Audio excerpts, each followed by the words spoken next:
It's not real. It's not real.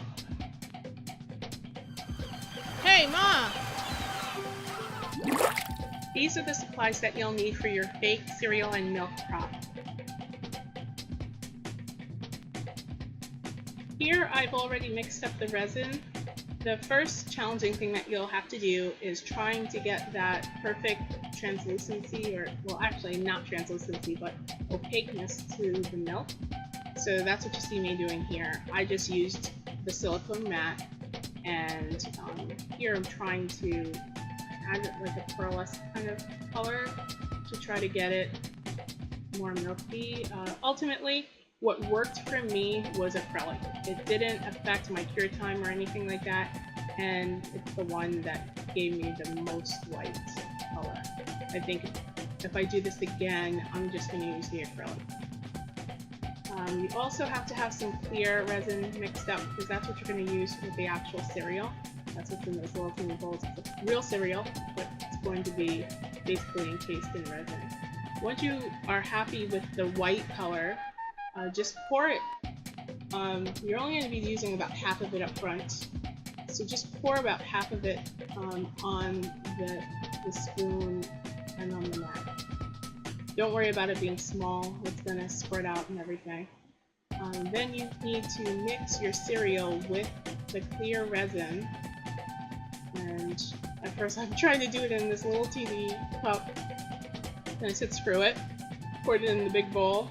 The thing about the clear resin, you don't want to have it too kind of liquidy, because that will leak into the whiteness and it'll make it clear. I think if you watch here, you could start to see it happen. I'm trying to drain off all the resin that I can before I put it on there. And this is the fun part. You can put that cereal like any way that you want.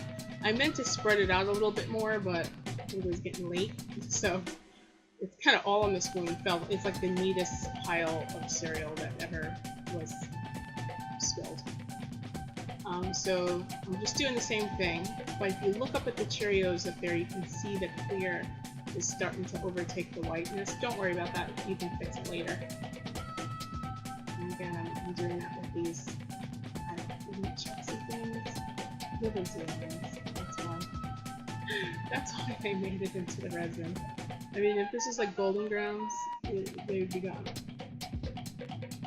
Alright, so once you're done, you take the rest of the white and you kind of drizzle it over the top. You know, however you have your spoon positioned and everything. You want to make it look as realistic as possible, and so that's what I'm doing here. Ideally, I would have waited a little bit for the resin to get a little bit thicker. I think I was concerned because, you know, I messed up with resin waiting too long, and I just wanted to get it done. But again, you probably want to wait until it thickens up, and you're going to have less spread and stuff, and you're not going to have to worry about it kind of getting too ridiculous.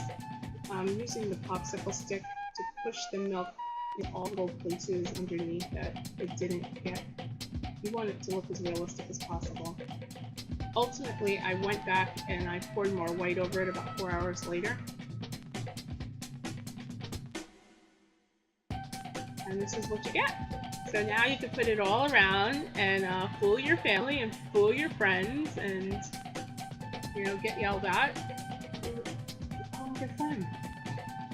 I think I'll be making a lot more of these in the future. If you like this type of craft, let me know by hitting the like button. And if you do like it and you want to see more of this, then hit the subscribe button and, you know, make my mother happy. So there you go. That's your fake spilled cereal and milk.